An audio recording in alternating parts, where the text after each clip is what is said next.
सत्ता बदलामध्ये जे बेदखल होतात त्यांना राग येणं स्वाभाविक आहे। मात्र जसा राग सध्या बंगालमध्ये व्यक्त होतोय तो चर्चेचा मुद्दा ठरलाय। पश्चिम बंगालमध्ये तृणमूल पराभूत झाली आणि एका पाठोपाठ एक हिंसक घटना सुरू झाल्या। या घटना आत्ताच घडत नाहीयेत। दुर्दैवानं निकालाच्या नंतर होणाऱ्या हिंसेची पश्चिम बंगालमध्ये एक अत्यंत काळी परंपरा निर्माण झाली आहे। नमस्कार, मी प्रसाद काथे आणि आपण पाहताय जय महाराष्ट्र न्यूज। आजचा मुद्दा आहे अभिषेक बॅनर्जी यांच्यावर पक्षातूनच हल्ला झालेला आहे का। अभिषेक बॅनर्जी यांच्यावरच्या हल्ल्याची दृश्य आपण सगळ्यांनीच नुकतीच पाहिली आणि याच निमित्तानं झालेला सगळा प्रकार हा अधिकाधिक अधोरेखित होत गेला। अभिषेक बॅनर्जी यांच्यावरच्या हल्ल्याची दोन दृश्य आता आपल्या समोर येणार आहेत। पहिल्या दृश्यामध्ये त्यांच्यावर अंडी फेक होतानाची दृश्य आपल्याला दिसतात। आपल्याला त्याचबरोबर दुसरी दृश्य सुद्धा बघायची आहेत। त्यात पिवळा टी शर्ट घातलेला एक माणूस आपल्याला अभिषेक बॅनर्जी यांच्या दिशेनं जोरदार मोठासा दगड फेकताना दिसतो आहे। अभिषेक बॅनर्जी यांच्यावरच्या या दोन्ही हल्ल्यांनंतर पश्चिम बंगालचं राजकारण तापलंय। या संदर्भात अभिषेक बॅनर्जी यांची प्रतिक्रिया समोर आली आहे।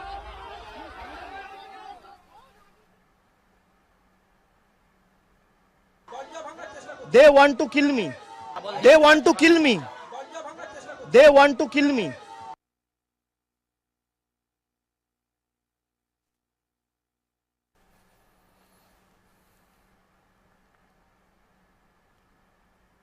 आपल्या पुतण्यावर झालेला हल्ला लक्षात येताच ममता बॅनर्जी तातडीनं सक्रिय झाल्या। आता या अनुषंगाने पण दोन दृश्य आमच्याकडे आहेत आणि ती दोन्ही दृश्य आपल्या समोर आम्ही आणतो आहोत। सोनारपूर इथं पोहोचलेल्या अभिषेक बॅनर्जी यांच्यावर हल्ला झाल्याच्या नंतर त्यांना उपचारासाठी रुग्णालयात नेण्याचा प्रयत्न केला गेला, पण तोपर्यंत त्यांची परिस्थिती बरी दृश्यात तरी दिसत होती। ममता बॅनर्जी धावत पळत रुग्णालयाच्या जवळ पोहोचल्या आणि त्यांनी आग्रह धरला की काहीही करून अभिषेक बॅनर्जी यांना रुग्णालयात दाखल करून घेतलं पाहिजे। बरं, हे दाखल सुद्धा साध्या सुध्या स्थितीत नाही, ते ICU मध्ये करावं आणि त्यांच्यावर उपचार करावेत अशी मागणी ममता बॅनर्जी यांनी लावून धरली। अभिषेक बॅनर्जी यांच्या प्रकृतीच्या संदर्भात त्यांची काळजी त्या व्यक्त करत होत्या आणि त्यातून एका आंदोलनाचं सूतोवाच करत होत्या। पण डॉक्टरांनी एव्हाना अभिषेक बॅनर्जी यांना तपासलं होतं। अभिषेक बॅनर्जी यांना काहीच झालं नाही असं जेव्हा ममतांना सांगितलं तेव्हा त्यांना आल्या पावली परत जावं लागलं।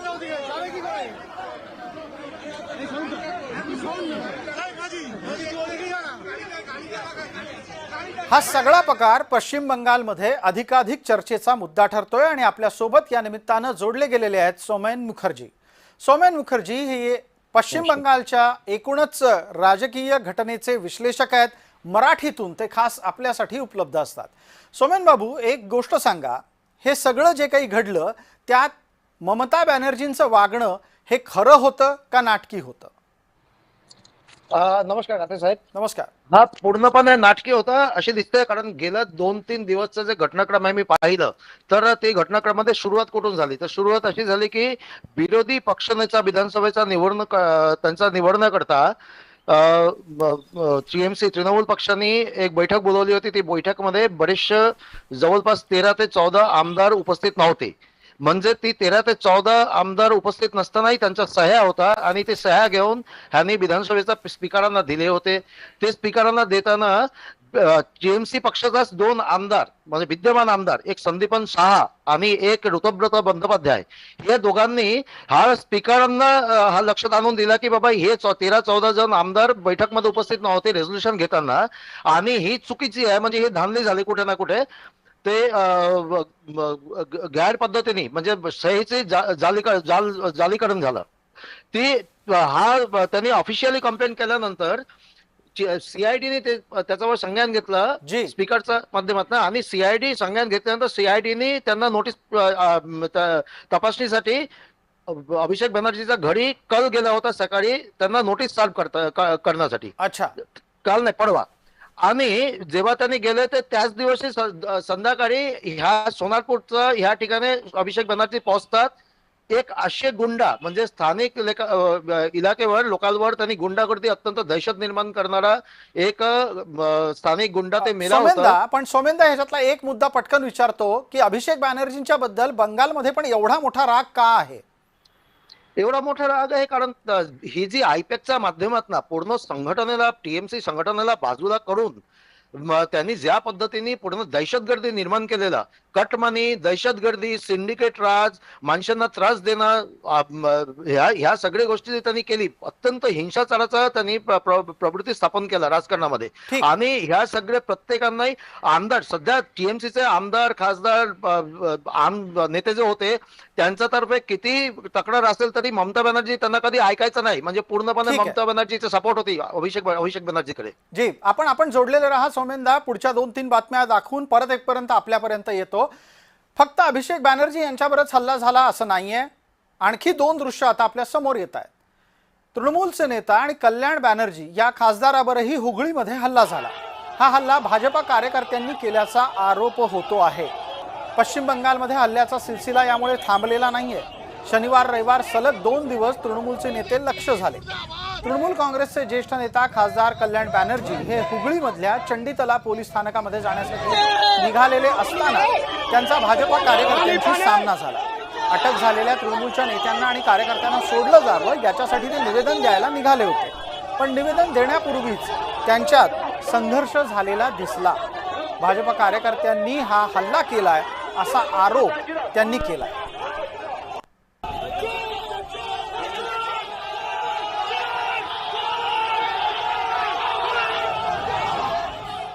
A serious condition is prevailing in West Bengal.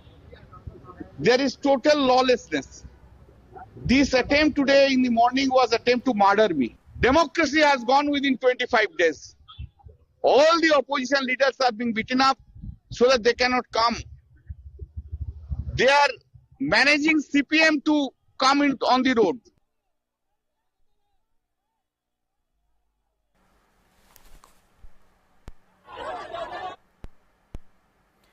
हे सगळे हल्ले हे तृणमूलमधल्या अंतर्गत संघर्षाचा परिणाम आहे असा दावा भाजपाकडून करण्यात येतोय. आणि याला पूरक अशी माहिती समोर येते ती आपण पटकन पाहणार आहोत. अभिषेक बॅनर्जी यांच्यावर हल्ल्याप्रकरणी 7 जणांना पोलिसांनी ताब्यात घेतलं. ताब्यात घेण्यात आलेल्या 7 पैकी 5 जणांना पोलिसांनी अटक दाखवली आणि त्यांची कसून चौकशी केली. कसून चौकशीमध्ये जो तपशील समोर आला तो असा सांगितला जातोय की हल्लेखोर हे तृणमूल नेत्या लोयला मोइत्रा यांचे निकटवर्ती आहेत. लोयला मोइत्रा या दक्षिण सोनारपूर इथून तृणमूलच्या आमदार आहेत. पटकन आपण सोमेन मुखर्जी यांच्यापर्यंत जाणार आहोत. सोमेंदा, हा तपशील समोर आलाय, यामध्ये कितपत तथ्य असू शकतं? अभिषेक बॅनर्जी यांच्यावर पक्षातूनच हल्ला होऊ शकतो का?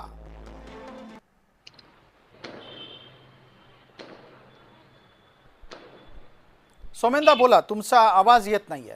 मला ऐकायला नाही मिळालं साहेब, जरा एकदा रिपीट करता. अभिषेक बॅनर्जी यांच्यावर हल्ला करणारी माणसं ही लोयला मोइत्रांची समर्थक असल्याचा तपशील समोर येतोय. यात कितपत तथ्य असू शकतं?